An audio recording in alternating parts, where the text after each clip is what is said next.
que votre cœur ne se trouble point. Croyez en Dieu et croyez en moi. Il y a plusieurs demeures dans la maison de mon Père. Si cela n'était pas, je vous l'aurais dit. Je vais vous préparer une place. Sourate 25, versets 10 à 11. Béni soit celui qui, s'il le veut, t'accordera bien mieux que cela. Des jardins sous lesquels coulent les ruisseaux, et il t'assignera des châteaux. Mais ils ont plutôt qualifié l'heure de mensonge. Nous avons cependant préparé pour quiconque qualifie l'heure de mensonge une flamme brûlante. Vous avez déjà dû entendre cette tradition qui dit que l'Antichrist viendra. Et ce qu'il dira être le paradis, ce sera l'enfer.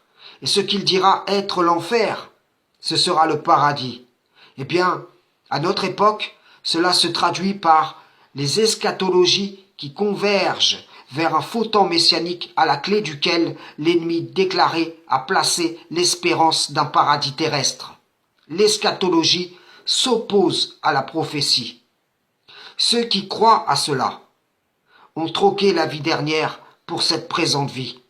Ils ont dépassé les limites en préférant ce qu'offre cette présente vie à la promesse d'Allah qui appelle à la demeure de la stabilité.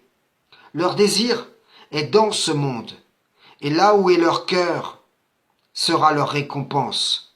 Le but du chiisme, au fond, c'est la préparation de la venue de leur Mahdi occulté, tout comme le but du judaïsme, au fond, c'est la préparation de la venue de leur Mashiach. Vous me direz, mais ces deux sectes sont opposées l'une à l'autre. Et moi je vous dis que le diable n'est pas divisé contre lui-même. Les deux sectes verront dans l'Antichrist celui qui leur est annoncé via leur idéologie respective.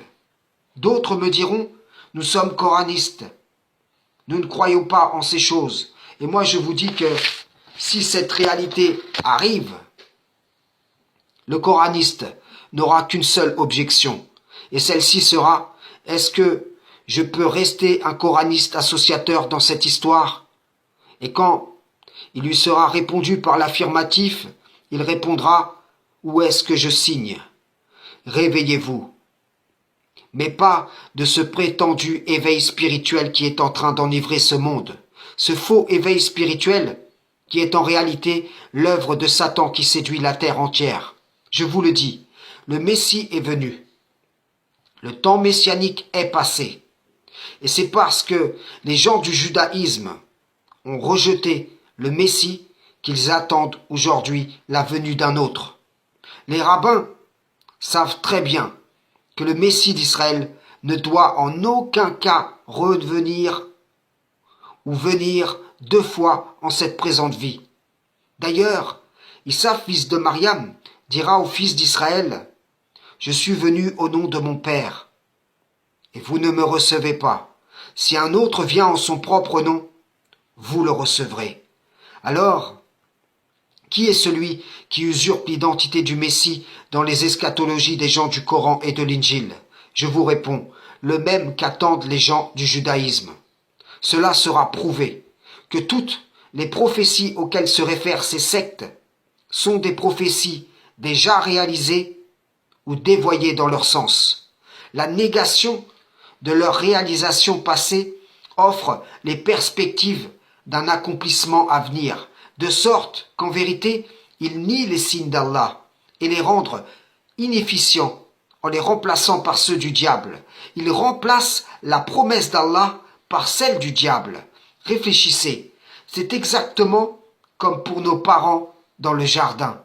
Le diable banni leur a promis ce par quoi le Créateur récompensera les pieux. Et ils ont trouvé la chute. De même, il promet aux enfants d'Adam un paradis terrestre dans ce faux temps messianique, et ceux qui y adhèrent trouveront l'enfer.